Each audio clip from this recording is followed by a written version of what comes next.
Hello. Okay. I don't know if I should move that. Thank you all for coming. My name is Jason Tatge, CEO, co-founder of a company called Farmobile, and this is our 5th year at the show. We've had a lot of things change over the last 5 years, and instead of me getting up here and kind of doing the company pitch thing, I figured it might be helpful to have some customers who've actually used the solution and are using it today explain their journey on how that they're utilizing IoT devices, the puck being one of them that Farmobile makes, to help improve workflow and help us get past this 10%. I think you guys may or may not agree. I think I'll agree. Roughly about most precision programs cover about 10% of the acres, generally, of what you guys probably service. It's kind of a rule of thumb. So think of it as we've got about 10% of the acres that have some kind of a digital strategy out there, and we have a whole bunch of acres that don't have a digital strategy out there yet. So how do we get past the 10%, and what is a digital strategy, and how can it help improve business? How can it help improve communication? How can it help improve systems and really bring the company together? So what I've got here is I've got Brian's in the middle. So this is Brian Green. He's the Precision Ag Manager and Sales Lead for Ottawa Co-Op in Kansas. This is where I live now. Brian works closely with local growers to create the best variable rate prescriptions through services such as grading management, zone soil sampling, and overlay this with grower-owned data. Brian's got a really interesting story to tell here. Koery Werk is on the end there. Koery is the Technology Services Manager for Centra Sota Co-Op in Minnesota, which is where I'm originally from. His technology team's mission is to help growers realize the value of a digital data strategy and what it can provide. He's envisioned, planned, executed, and oversaw YieldQuest, which is Centra Sota's grower-focused GIS system for precision ag. Koery has a very interesting perspective on the grower growth and of their program. So as he's expanded their program, how they've been able to go at getting past that 10%. And lastly, but not least, is Andrew Gladden. Andrew Gladden is the IT manager for Lucky Farmers in Ohio.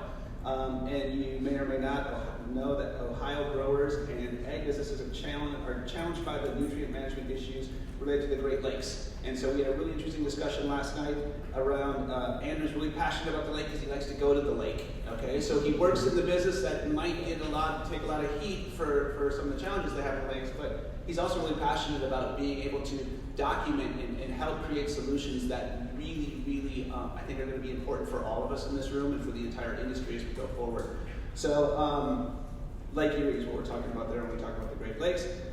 He's got a really interesting story to tell too about this system of record and the 4R certified initiative that he's working on. So I'm going to just do a little bit more intro here. I think a lot of the customers that we have from an ag retail perspective, like all of these folks, initially decided to introduce pucks to their organization, usually because they're looking for a system of record. Okay, so the as-applied data, to make sure that we have as-applied data, make sure that it's available, make sure it's automatically collected, that someone didn't forget to press the button to turn it on or to turn it off. And so I think generally what happens is we'll get in, and ag tech is one of these areas where you really kind of have to earn the trust of the business first.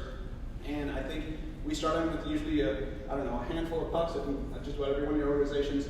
And then we increase over time as we're able to earn the business and we're able to do what we say and we're able to provide some value. But I think what most people learn is as you add a few more pucks and you add a few more locations, you start to create, we go from being a system of record to really a system, I call it, of orchestration.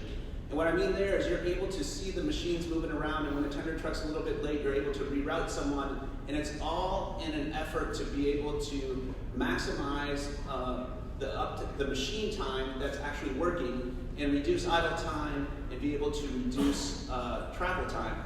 And so when we can do that, the engine hour on the machine, the tack hour on the machine, is the same hour of cost if it's working or if it's not working. Okay, if it's working or if it's idling. And from a depreciation standpoint, there's a lot of efficiency gains to be realized by just starting to monitor and measure that data. So I think that's something that surprises a lot of people that maybe you don't think of when you first get the pucks hooked up, but then you start to really realize some value, and a lot of people are even incentivizing some drivers and stuff by by reducing idle time or by increasing the amount of acres that they cover and that kind of stuff. So it's really interesting to hear all these customers actually tell the story of how the product has helped them. I think it's going to be much more beneficial to you guys than me just talking up here about how great our product is, although it is the best data collection device on the planet. So I will leave it to these guys to start telling their story. Koery, why don't you start out? All right. Thank you, Jason. Yeah, I guess I'm not sure where you'd like to start. Let's start with just talking about the migration from last fall, having a few pucks, moving towards pucking the entire fleet, and then really working to the grower strategy that we've been working on with you guys now. Yeah, absolutely. So, to Jason's point, I think both us as ag retail and as growers, both really have a low digital literacy on what kind of information can I gain from just being aware. So our case in point from the retail side, last year when we started our divisions, let's puck our entire fleet. There was a lot of pushback internally. I feel there's a lot of lack of perspective and being risk adverse to spending money in technology, just due to a lack of perspective. So from different examples throughout the year, let's focus on the $99 subscription, maybe internally. But then, let's look at this report here. Here's 4 weeks of activity, and 75% of the time we're idling or transporting. So we're revenue producing 23. So here's 40,000 gallons of fuel in a month at 60% of our efficiency of equipment. You think we can change that 5%, 10%? We're just being aware. And I can find the same thing from growers. So when there's a lot of talk on profitability, cost analysis, and different parts of your field. And I feel like just making awareness there, and we've been able to use farm mobile technology to get closer real time to, hey, Mr. Grower, maybe this might feel uncomfortable, but you're losing 3 times more money in this part of this field than you're paying in rent. And that was last year, the year before. Or here's another example, really I feel until we can put it in those kind of you have to take that leap to be able to show them, and there's just a lot of lack of understanding we can do that. You guys agree to that? Kind of have a similar kind of. So the challenge is, I feel, on progressing to, we have 10% of our growers. It's people and perspective that are the hardest internally to be able to understand, what does this mean? This is complex. I don't understand what you're saying. We have all these different systems. So when we have the ability to simplify and show them, here's what I'm talking about, to a grower, to a retailer, it's pretty powerful. Wow, maybe I should pay attention to my profitability there. Then, do you have a digital record for tracking that for all the other reasons? So it's an interesting journey for sure. I really think that the difficulty, again, from our retail side, is that what if our growers or our advisors, the most challenging part for them as it relates to technology, I don't know how to save as an email attachment. Well, my 6-year-old daughter can do that. I don't know how to unzip a file. And then we have, so there's just a wide range of demographics of people that control the relationship with growers, and we're just all going through this together. So it's just a very interesting time. I think the ball's rolling downhill now as awareness. You guys have that? Brian, talk about your beginning and how it's grown. Sure. Yeah, so at the Ottawa Co-op, really our journey began with Farm Mobile. We needed a data record-keeping tool. As applied is a big thing. And it really all stems from, EPA. In Kansas, in my territory, it's not mandatory to have something like that on hand. We don't have to necessarily provide it to our growers. but we felt like we needed to have it on hand just in case. And actually, that has already become very apparent this year. It's very typical. Sometimes you have issues every year. Send a sprayer out, and you might have a plug nozzle, something like that. And with Farm Mobile this year, we were able to go back and pull off the agronomic reports after an application and help show that, well, maybe that wasn't the case. It was something else, which in turn didn't affect us at the Ottawa Co-op or necessarily cost us any money. Right now, we're in the initial stages. We're newer to Farm Mobile. We have 6 pucks. We have pucked almost all of our equipment.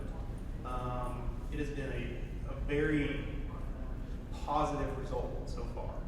We've been able to get amazing machine diagnostics, let alone from our dispatchers being able to just track our machinery. And going into this next year, we're wanting to take that next step and really take a look at even our semis and other tender equipment, doing the rest of our equipment. So for us, we're very excited about where the future is going and the possibilities. And you guys are all mixed fleet too, right? From your own rate standpoint, right? Multi-brand. Yeah, multi-brand. Absolutely. Yep. Which can pose some challenges for. Yep. Andrew. So we started with Farm Mobile a couple years ago, and Lucky Farmers is a 4R certified retailer. So that means we subscribe to putting fertilizer on at the right rate, right time, right place, and right source. So one of the things that we were lacking, and part of the 4Rs, was getting these data layers and making a better decision based off of data layers. The grower has data layers. We have data layers. So anything from planting data layers to tillage data layers to spray, spread. We want to bring all this together to make a better analysis of putting the right fertilizer at the right place at the right time. Farm Mobile also gives us the ability, if we're doing a custom application, the ability to verify that we are doing that we're placing it correctly, that we're not over applying, and it gives us that verification process. We have 19 machines, 19 pucks. It's been absolutely amazing looking at some of the machine metrics, the data that we get, how efficient we are. I think it changed our operations. We have two centralized locations, centralized dispatching, being able to visually see where those machines are, what they're doing, and so on.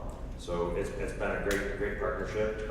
We've got growers that have pucks, and we're getting real-time data from them, be able to pull it into our software and write prescriptions off the removal right away. Yeah, I think.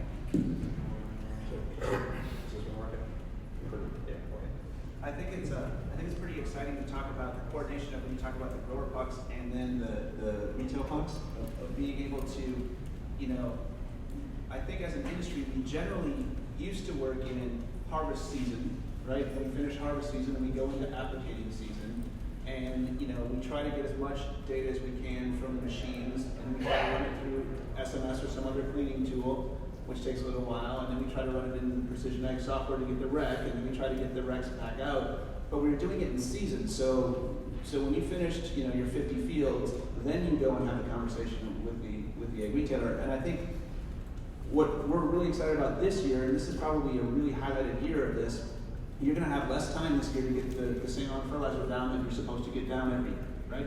We're going to have late crop. We're going to have more challenges on that.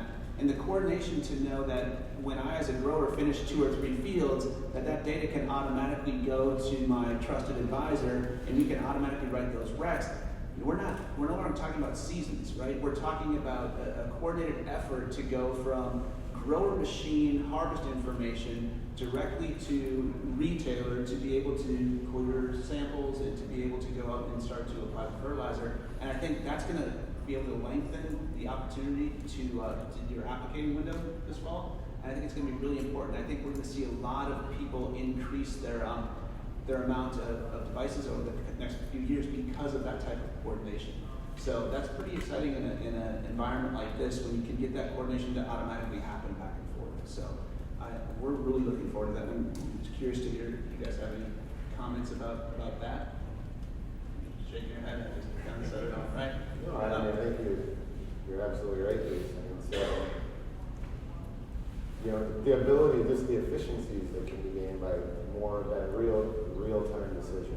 I think all of us that are in retail, the frustrations of, we have 11 systems currently, and I wish we could have one that need grower farm field match and manual entry in multiple different times. And those are the things that are going to change in time once we realize that it is a collaboration effort, and the ability to have that much faster is, it needs to happen. It is happening. The opportunity is pretty incredible. It's never been easier to digitally connect with your customers, right? I mean, there's a lot of tools out here like this. As long as the data gets to flow and it becomes interoperable, I believe I'm going to ask you guys the question, but do you think that you support a digitally engaged customer better than you do a non-digitally engaged customer? What are the benefits of actually promoting that type of relationship? I think at Lucky Farmers, that's what we're trying to do. Is we want to work with those collaborators, those growers that want to work with us, that are doing the right things, being stewards of their land. So having them and having somebody like Farm Mobile that can link us together, I think just makes the relationship stronger. And I don't want this just to be a Farm Mobile commercial, although it kind of is right now. I want to say that we talked about this last night a lot. I think this business over the last 5 years started off as being an or business. And what I mean by that is you use this system or you use that system.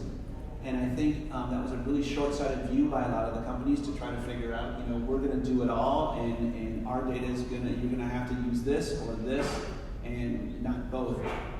We've promoted from the whole way this needs to be an and conversation, because some people are better at some things than others. Some people have already paid for some systems. Some people already made the investment. Some people are already good at collecting that stuff. So I think as we keep talking about data interoperability and we keep using the word and, I think that's when we really start to increase the productivity for all of us. Okay, it doesn't need to be an or system, because those systems really don't exist anymore. Everything is nodes on a network today, and we've got to be able to get that data to move in and out of whatever tools, whatever choices you guys want to make from a technology perspective. It's our job to be able to get that data to flow into those tools with the least amount of friction as possible. And I think once we can do that, then we're really starting to change the ability to affect outcomes for those growers. Yeah, I'm really good at that. So another thing, do you guys use any of the weather data or the imagery data or anything like that? What other tools are you guys using to engage that farmer? Because it seems like farmers love to talk about the weather and they love to look at pictures. Yeah, so at the Ottawa Co-op, we utilize about 4 main systems, and like you said, it's the and. We can't just have one system that does everything for us. One system my agronomy team will use to integrate in satellite imagery that they can look at the day before, the morning of, before they go out and scout fields.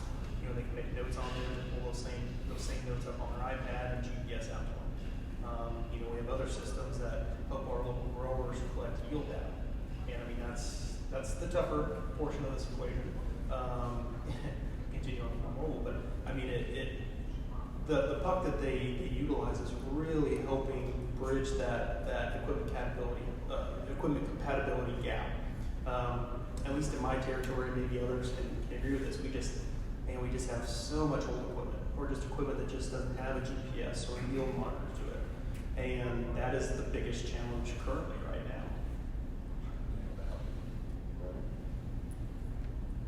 All right, so let's talk about that you mentioned imagery. Any other tools that you guys are using? Sure, we're the same way. We have 4 or 5 technology partners that we utilize. AgWorld being one of them. They were up here earlier, so I had to plug them. Absolutely. So really, what we're doing is, how we utilize Farm Mobile is we're pulling that data right back into AgWorld. It's a manual operation right now, but we're working with both companies to create that API to flow that data it really gives us that database that where we really can analyze that data layers to make a better agronomic decision for those fields and farms. Yeah, and I think that's a key point too, and this is important when we're talking about, you know, the Yield Quest program. This is what I get really excited about, is that when we get this data to flow back in, your organization has an overview of all of the data from all the customers to understand what's really working, you know, in your area and in those specific fields. And you're able to almost look at each field as an individual research plot, right? Absolutely. And these guys are always trying something new, but being able to document that and then being able to have the discussion next year to say, look, I'm going to do a little bit more of this and a little bit less of this because it worked on my fields. Totally changes the dynamic from, you know, the test plots that are spread out all over every map. There's always some question about that, but that part of benchmarking within your own organizations as you grow that program, I think that's a really exciting opportunity. No, I agree, Jason, and that's part of the transition that is difficult maybe sometimes from our advisors trying to like, oh wait a minute, so I can tell if this product paid on my field, but I need to set it up right. Here's how I do a trial. And then it's, do we not believe the data, or do we? It's like, well, let's restate that 95 times out of 100 when these conditions exist, this is the outcome. So what problems do we really want to solve? And I feel that's where, to before, it's what do you want to learn as a grower, or what do you want to learn? And then how do we do that? And there's just, that's where I feel that the collaboration, and there's a collaboration. We work with multiple different in-season tools through Winfield. We have probably 5-6 other providers as well. That the foundational issue that we've kind of hit in the past is just a lack of understanding that it's going to take collaboration. And yeah, it's more complicated, but let's build the plan. And that's what we've all been doing. And it is something that can be solved, and you got to work across the aisle to realize that it's customer centric. What is in that customer's best interest, right? And to your point before, Jason, is that I feel it's going to change pretty quick when the growers that are controlling the land, and who's going to be farming 10 years from now, 99% know how to say that is on their email protection. And you know, the game is going to change, that a correlation report of this variety didn't do as well as this. Like, it's a simple report, I'm not going to plant that. Well, why did that not do as well? I don't know. Oh, let's look, and it's in an area that drowned it out and the halo around. So is that the variety's fault? I mean, those are simple that logically we would think we need to dive in further, but that's where it's so confusing to most customers. We can know. How important, this is to me, guys, how important is the timing of the applications? Like, when you have a planting date and you know, how valuable is that for you guys when you're doing your application? I mean, extremely important. I mean, take this year, for example, no plant 19. I mean, as much rain as we had, it seemed like every day almost, well, and then in the day, almost every hour, plans were changing. And it's so hard to catch up when you get hot. Because, I mean, you go anything from fertilizer placement, which then goes right into weed control, and you have a plant get spread around the field the next day, and we catch 3 inches of rain, and then it's a week and a half later, and the timing is absolutely critical in today's. And I mean, precision's helping, but Mother Nature sometimes kind of steps in and does her own thing too. And you guys have some interesting regulations around applicating, right? Like weather forecast and that kind of stuff, right? So yes, I don't remember the number, but we're not allowed to spread fertilizer if the forecast is 50% chance of rain of an inch or more in 12 hours. So we utilize some tools from DTN on their weather, so that gives us that, you know, you can't spread here, you can spread here, and so the whole timing, the right time to put fertilizer down. I think it, you know, the more data that we get, and the faster that we get it, it just makes us more efficient to get that placed.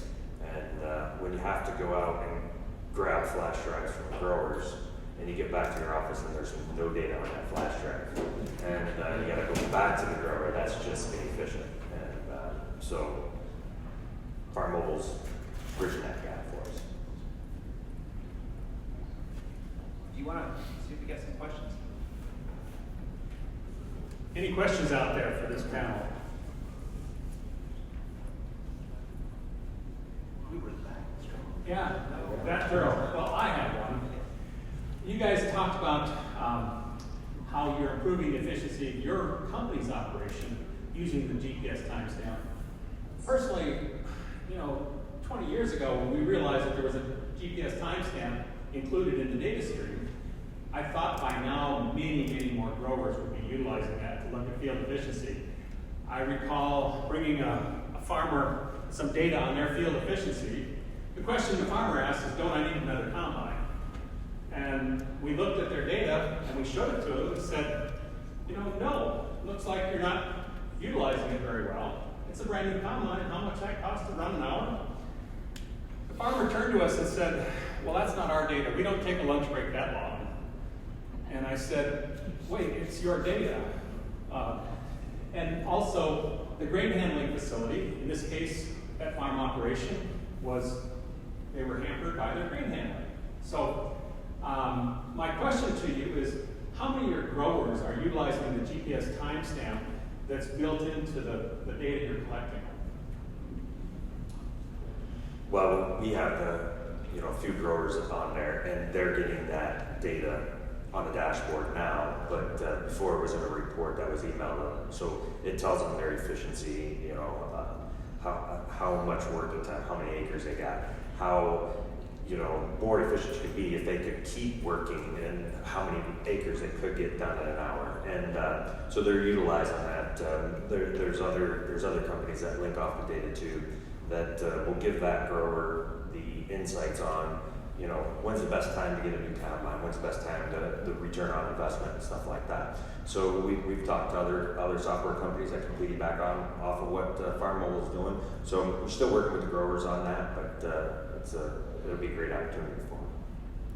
How about as we go forward? How important are the in-season decisions? Like, this is kind of where everything, once you get the data to start to flow, you get to have a pretty big impact on really helping to protect some of that yield that might be out there. So, how important do you guys see, the in-season piece of this coming together over the next few years? Extremely important. Once again, go back to this year. As much rain as we've had, we did some soil nitrate testing. Once it finally dried up, and we were seeing nitrogen loss levels, 60-70% of what was applied early. And so by being able to have the precision tools, utilize satellite imagery, or just some sort of NPI imagery, we were able to create zones and locate the high and low spots and go in with a timely nitrogen application. And the season's not done yet, but I truly believe that application is going to be the make it or break it for this year's crop. I couldn't agree more. I think that's the space we're all trying to get to. Is like, I need to be able to have information live, fast to make a decision. My window of opportunity to spread nitrogen might be 10 days. So we're using tools, wind fields, field forecasting tool, other predictive modeling, and if that the holdup of the realization a lot of these is the live real time, it's the data, and I think that space is going to just continue to grow rapidly, and our ability to have accurate data is paramount to being able to get that next level in technology today. Any more, anyone?